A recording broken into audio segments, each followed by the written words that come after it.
Yes, ladies and gentlemen, yet another day, yet another opportunity. Good morning, good evening, good afternoon, and welcome to another episode on the Life Signatures Radio.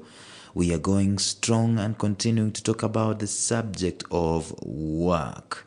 This is a daily show where we talk about the subjects of purpose, productivity, and resilience.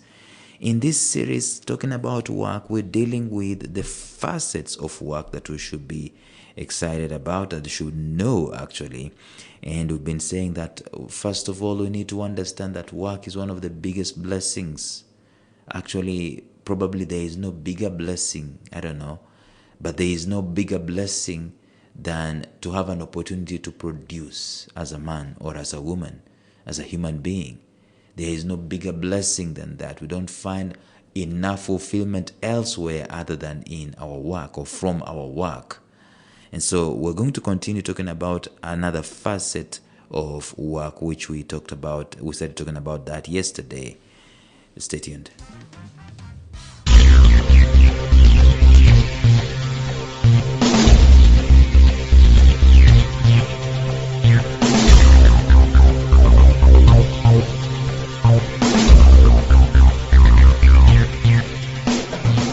Welcome to the Life Signatures podcast with Lawrence Namale.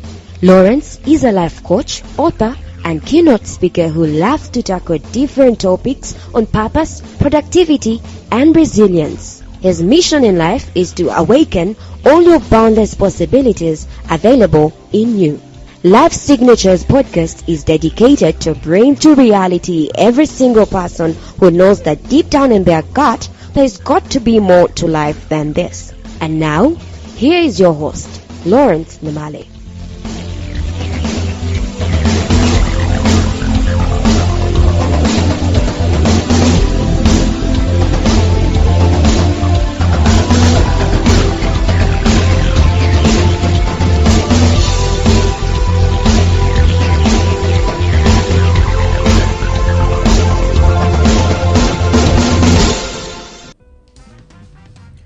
If we were to do a recap, we'll let you know that there are different facets of work that actually, as I go through these facets, you need to be checking and finding out that the work that you're involved in, whether you call it a job or it's your work or you're an entrepreneur, whatever it is, does it include any one of these facets? Facet number one is creation. Does your work allow you to create? If your work doesn't allow you to create, maybe sooner or later you get bored. Now, creation can be in different ways. We've said in your work, you can innovate. In your work, you can actually invent. And we've said invention is something that happens probably daily. The only difference is that there is a scale. The Edisons of this world innovated or invented on a global scale. But today, you and I can innovate. You can actually invent something of your own that revolutionizes your work, but someone else doesn't feel it. Okay? And you can invent something that revolutionizes the organization, but nobody else outside the organization feels it. Or you can invent something that now starts revolutionizing the community and other people start feeling it and so on. So there is invention, there is innovation, there is research, and then development. So if you do those three aspects, you are in creation. If your work doesn't exemplify creation, I don't know what to tell you. I'm not saying that you should stop it, but there are some works, there are some jobs, there are some elements of work that do not necessarily include creation. But if the mainstay of your work doesn't include creation, how long are you going to stay there? Because it's in creating things that we come alive. We are co-creators. Secondly, work is exemplified through growing and increase. So growth and increase. Is there a facet of you or I growing in my work? And as I grow, am I also growing whatever it is that I'm involved in? If there is no growth and increase in my work, sooner or later, Sooner or later, the Bible tells us in the book of Psalm that blessed is the man, is like a tree planted by the streams of water. What that man does is that he bears his fruits in season. There's got to be a season of increase in your work. Your working has to cause increase. It has to cause inductive, deductive increase. It has to cause increase in you and increase outside. But then the third aspect we've been talking about since yesterday is that work can go global. Your work can go global. And global, of course, it's global. It means that it's outside of your country and everyone else feels it. But then we say that the global aspect of work is not initially the main focus. Bill Gates, the Amazon guy Jeff Bezos, Mark Zuckerberg, all these people, big time, even Google, it's debatable. These guys did not have global in their crosshairs. Global, as in their work going global, was a byproduct of their honest, passionate dedication and commitment, daily commitment. You know what that tells you? It tells you that you need to do your life's work. You need to find yourself doing your life's work, something that you cannot be fired from, something that you cannot retire from. And sooner or later it might go global. It might or might not, but there is the aspect, there is the potential, there is the possibility of your work going global. We say that it starts small, it has to be your life's work. But let's talk about today one of the two ways in which this work can go global. First is the thing they call organic growth. I don't know if you've ever looked at your growth numbers, statistics in your social media pages, analytics actually. There's the thing they call organic growth, and then there's the thing they call advertised growth. Organic growth means that you are not necessarily focusing on growing. You are totally, completely immersed. Let's just use the analogy of the social media. You are immersed in the content development and content production with consistency. And as a result of that, in other words, as a result of your work, there is increase in reach globally. So let's say you are a speaker and you start speaking in Kenya, for example. And your speech captivates the Kenyans so much so that they start sharing that speech on social media. And someone in Nigeria sees that clip and says, this is good stuff, find me this guy, we need a conference.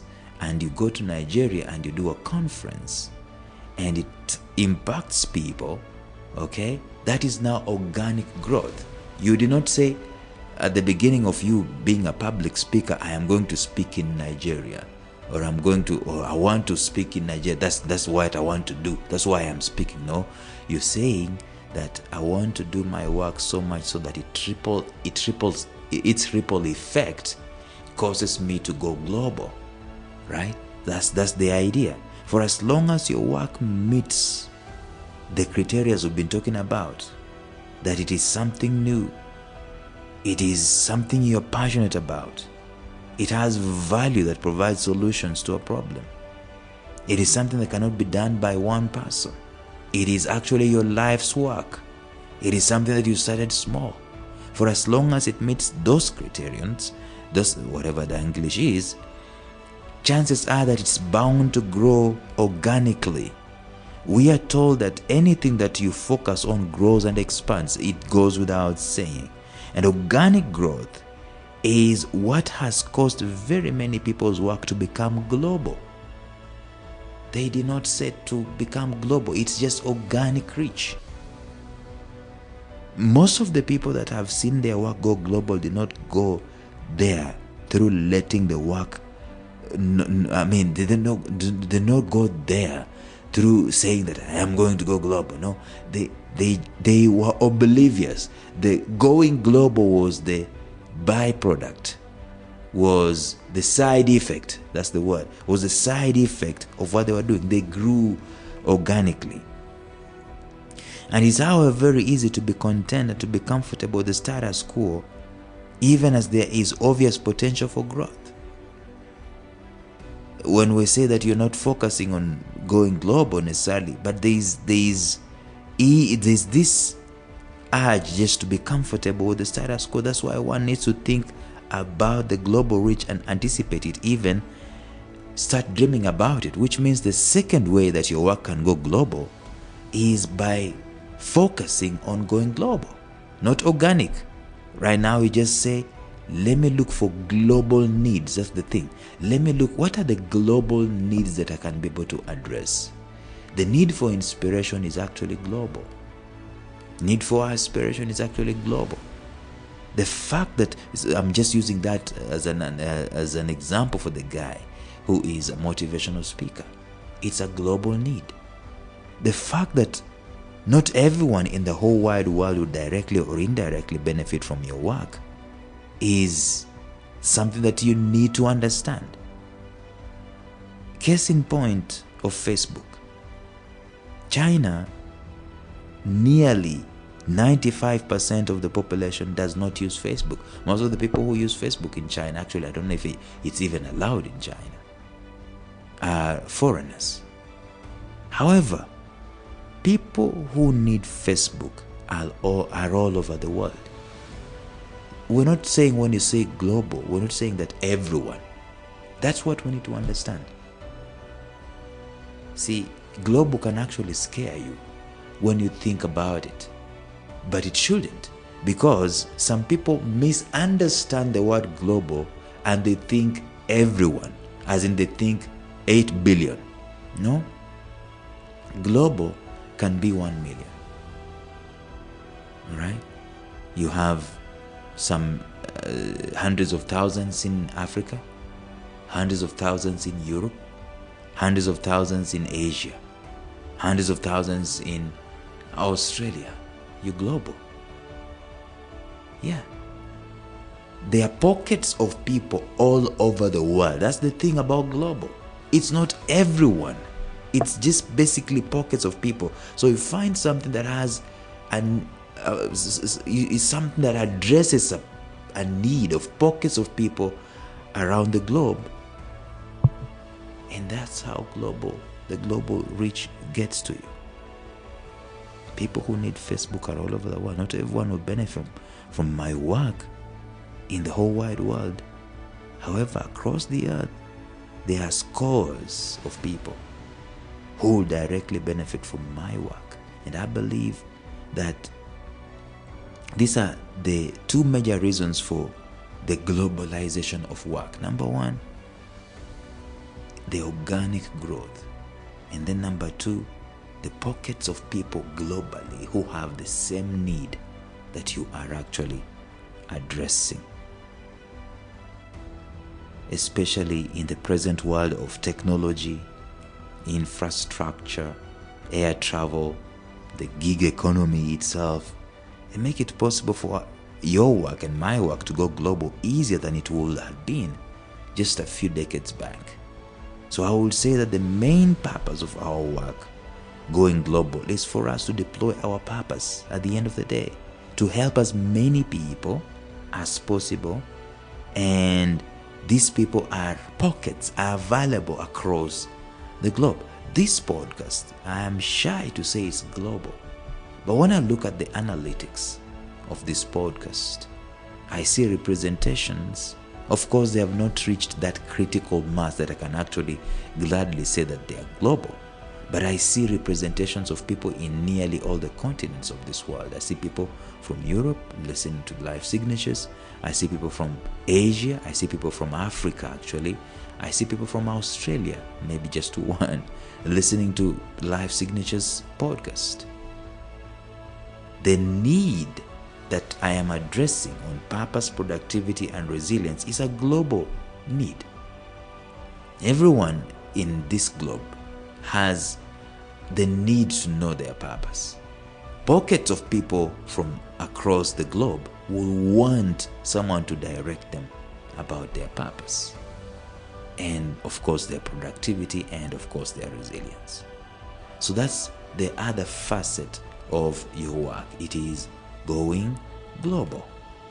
And so we come to the close of this episode today, and tomorrow we will deal with another episode, another facet of our work, which is authority. You want to stay tuned.